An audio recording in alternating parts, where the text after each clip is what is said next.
जी प्यारे साथियों नमस्कार। तो जितेंद्र क्लासेस की इस ऑनलाइन कक्षा में आप सभी लोगों का तहे दिल से स्वागत करता आपका भाई, आपका दोस्त। मित्रों जुड़ जाइए आप अपने भाई के साथ इस जितेंद्र क्लासेस की इस ऑनलाइन कक्षा में। तो मित्रों आज हम दोपहर काल की बेला पर आप सभी लोगों के सामने मुखातिब होने आ चुके हैं। और अलंकार यदि आप पढ़ रहे होंगे तो प्रॉपर आप तक वीडियो पहुंच रहा होगा यदि जिस हमारे विद्वान साथी या विश्वी बहन ने चैनल को यदि सब्सक्राइब किए होंगे। तो याद रखना जितेंद्र क्लासेस की इस ऑनलाइन कक्षा में आपको मिलेगा आज दृष्टांत अलंकार। और दृष्टांत अलंकार क्या होता है प्यारे साथियों, आइए हम ज्यादा आपसी वार्तालाप न कर बिंदु पर जिस विषय पर चर्चा करना चाहें उस पर हम समय देने वाले हैं। मित्रों आज हम पढ़ेंगे दृष्टांत अलंकार। सबसे पहले हम बात करेंगे कि दृष्टांत अलंकार क्या होता है। दृष्टांत का मतलब होता है दृष्टांत जिस शब्द से बना है। तो दृष्टांत जैसे जिस शब्द से बना है मित्रों, किस शब्द से? दृष्टि से।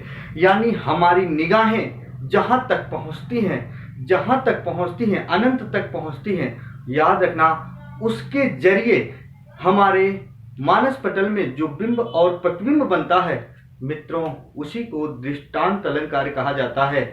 याद रखना जैसे हमने कहा इसकी परिभाषा देखें तो काव्य में जहां दो सामान्य या दो विशेष वाक्यों में बिंब प्रतिबिंब का भाव प्रकट होता है उसी को दृष्टांत अलंकार कहा जाता है। जी हाँ प्यारे साथियों, आइए जरा हम देखते हैं कुछ एग्जाम्पल। और एग्जाम्पल जरूर पढ़ के जाना, मेरा आपसे अनुरोध होगा मित्रों।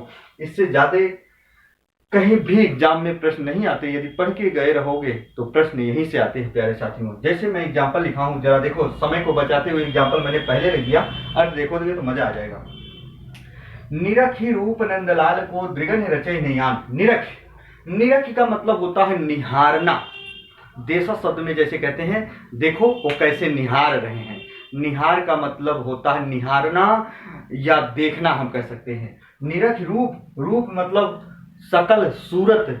नंदलाल किसको कहा जाता है? श्री कृष्ण को कहा जाता है। दृगन रचय नयन, दृगन अच्छलोचन नयन, ये सब आंख के पर्यायवाची होते हैं। रचय नयन यानी तब से कोई और नहीं भा रहा है। बात ध्यान से सुनना, अभी हम बता रहे हैं तज पीयूष को करत, तथि पीयूष को करत, जरा पीयूष यानी अमृत को करत, जरा अमृत को छोड़कर कोई कट औषध का पान करता क्या? जरा सुनना, बात कहां से इसका भावार्थ निकाला जा रहा है।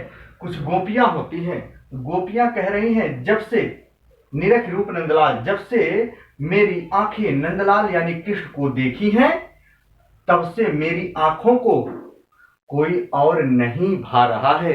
जी हाँ, कोई और नहीं भा रहा है। जरा तज पीयूष को करत, भला कोई अमृत को छोड़कर कटु औषध का पान करता है क्या? ऐसा नहीं होता। मित्रों याद रखना, यहाँ इनकी निगाहें इनको जब से देखी हैं तब से परेशान है, अर्थात इनकी निगाहों को और कोई भा नहीं रहा है। बिंब प्रतिबिंब का भाव प्रकट हो रहा है। जो निगाहें यानी गोपियों की निगाहें जो नंदलाल यानी कृष्ण के ऊपर पड़ी, बिंब प्रतिबिंब का भाव वहां प्रकट हुआ। जी हाँ, जरा देखो, इस वाक्य में एक वाक्य से दूसरे वाक्य पर बिंब प्रतिबिंब का भाव प्रकट कराया गया है अर्थ के माध्यम से। सठ सुधरई सत संगत पाई। जी हाँ, जिस प्रकार हम कह देते हैं सठ का मतलब होता है दुष्ट व्यक्ति एक अच्छे व्यक्ति का साथ पकड़कर, या हम कह सकते हैं जब एक दुष्ट व्यक्ति अच्छे लोगों की संगति पाता है तो जरा देखो सुधरई यानी सुधर जाता है। इसका मतलब ये हुआ जब कोई दुष्ट व्यक्ति होता है या बुरा व्यक्ति होता है, जिस प्रकार वो अच्छी संगत पाता है तो क्या होता है, धीरे धीरे सुधर जाता है। मित्रों फिर कह रहा है पारस परस कुधात सुहाई। उसी प्रकार जैसे पारस का मतलब होता है पत्थर, परस यानी मणि, यानी मणियुक्त जो पारस होता है जिसमें बहुत चमक होती है, अच्छे लोहे को कहा जाता है। उसी प्रकार उसके साथ कोई कुधातु यानी कोई, कु का मतलब बुरी उपसर्ग लगा है, यानी कोई खराब लोहा होता है, यदि उसकी संगत में पढ़ाया जाए या उससे स्पर्श कराया जाए तो वो भी क्या होता है, उसमें चमक धमक आ जाती है, यानी वो भी लोहे का, अच्छा लोहे का रूप बनता चला जाता है। जैसे इसका भावार्थ यहाँ प्रकट कराया गया है। मित्रों गलत नहीं करना। फिर देखो क्या कहा गया है यहाँ, जो रहीम उत्तम प्रकृति का कर सकत कुसंग, चंदन विष व्यापत नहीं लिपटे रहत भुजंग। रहीम दास की पदावली है प्यारे साथियों। रहीमदास जी कहते हैं जो रहीम उत्तम प्रकृति का, यानी कहते हैं जो पुरुष, जो व्यक्ति उत्तम प्रकृति का होता है का कर सकत कुसंग।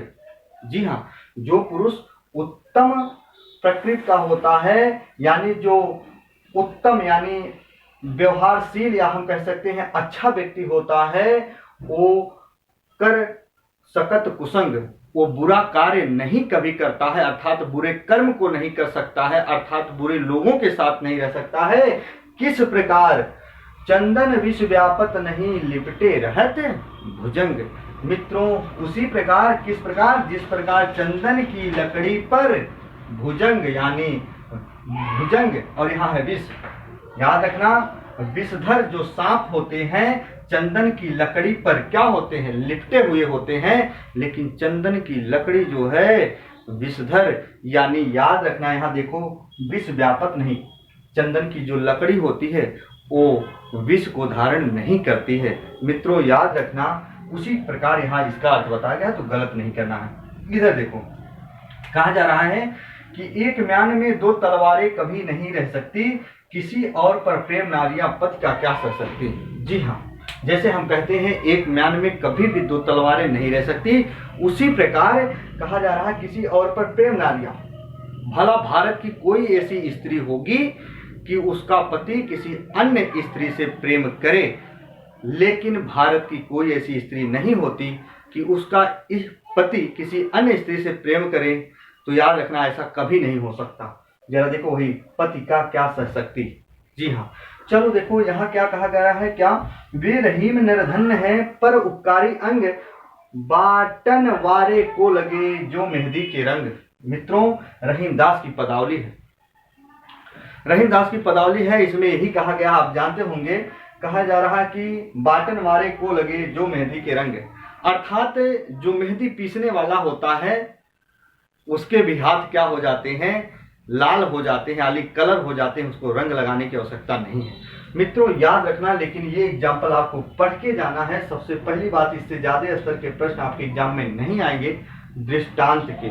जी हाँ, तो एक बार इसका आप लोग स्क्रीनशॉट लीजिए ताकि हम कुछ और आगे बढ़ सकें। मित्रों जी हाँ प्यारे साथियों, तो आज तक की हमारी कक्षा यही थी दोस्तों। तो तब तक के लिए हम नेक्स्ट दिन कक्षा में उपस्थित होंगे और सारा वीडियो लेकर आएंगे। तब तक के लिए आप हंसते रहो मित्रों, मुस्कुराते रहो। जय हिंद, जय भारत।